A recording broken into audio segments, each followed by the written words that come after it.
হ্যাঁ, বাংলাদেশ ক্রিকেট দল এই আফগানিস্তানের সাথে প্রথম টি-20তে আরও ভালোভাবে জিততে পারত, আরও সুন্দরভাবে জিততে পারত যদি জাকের আলী অনিক এবং শামীম হোসেন পাটোয়ারি ওভাবে খামখেয়ালিপূর্ণ যদি না খেলতো।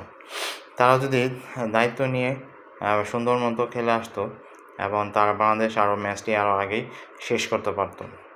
কিন্তু তারা দুজনেই রশিদ খানের ওভারে আউট হয়ে দলকে চাপে ফেলে দিয়ে আসছে। ইভেন তারা 2টা রিভিউ শেষ করেও এসেছে।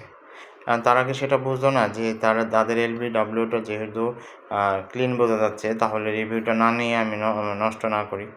কিন্তু তারা দুজনেই 2টা রিভিউ নিয়ে রিভিউ শেষ করে আসছে। এদিকে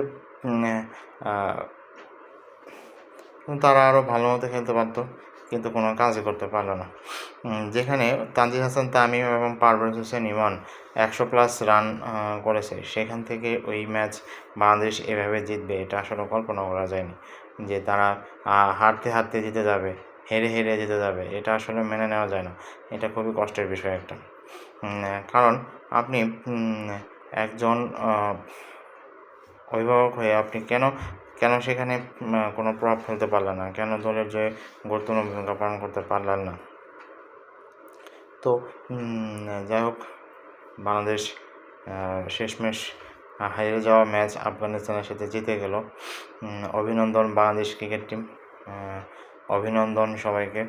যে অভিনন্দন দেওয়া হলো না শুধু জাকের আলী অনিক এবং শামীম হোসেন পাটোয়ারিকে, কারণ তারা মিডল অর্ডার নেমে দলকে প্রায় হারিয়ে রেখে আসতে যাচ্ছিলেন।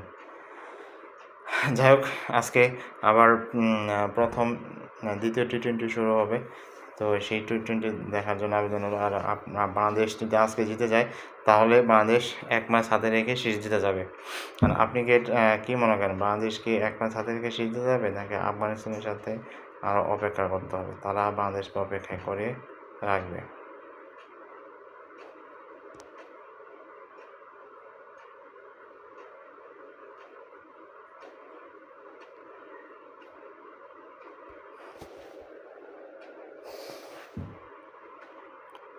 যাই হোক, সবাই আশা করি বাংলাদেশ দ্বিতীয় টি-20 ম্যাচটা জিতে আজকে সিরিজ জিতে নেবে, সেই শুভকামনা রইল বাংলাদেশের।